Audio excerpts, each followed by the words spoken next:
오름 같은 보전 지역에 있는 불법 건축물의 공소시효가 지났다며 행정당국이 형사처벌을 요구하지 않아 논란이 일고 있고 오히려 토지주는 양성화까지 주장하고 있는 상황인데요.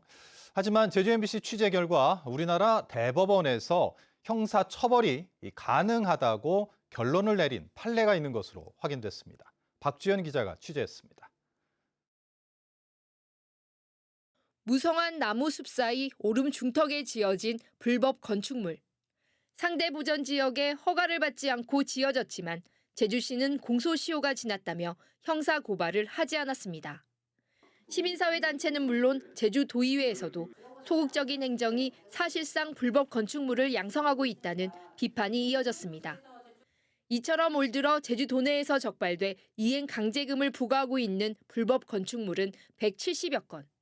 이 가운데 95%가 형사처벌을 받지 않았습니다. 형사소송법상 공소시효 5년이 지나 실효성이 없다며 행정당국이 형사고발을 하지 않았기 때문입니다. 결국은 이 공소시효 지나서 이렇게 이제 실효성이 없는데 어디 벌금도 못 내리고 이게 저 낭비잖아요. 이렇게 지난 것들 계속 행정에 고발을 해버리면 눈에 뻔히 보이는 공소시효 지난 것들은 고발하지 말아달라.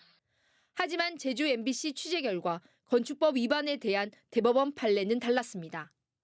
허가를 받지 않거나 신고를 하지 않는 건축물을 다른 용도로 사용하는 행위는 계속범의 성질을 가져 공소시효가 진행하지 않는 것으로 봐야 한다고 명시돼 있습니다.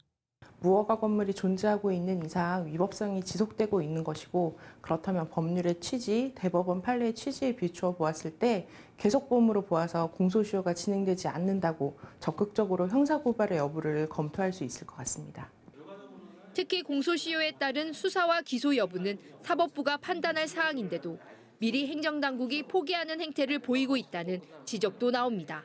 법적으로도 분명히 처벌을 받게끔 되어 있는 내용이기 때문에 처벌은 당연히 사법적인 판단을 받아야 된다. 그거마저도 안 한다는 것은 결과적으로 어쨌든 간에 이런 문제를 좀 방치하겠다 내지는 관심을 갖지 않겠다 또는 무시하겠다 이렇게 볼 수밖에 없는 거죠.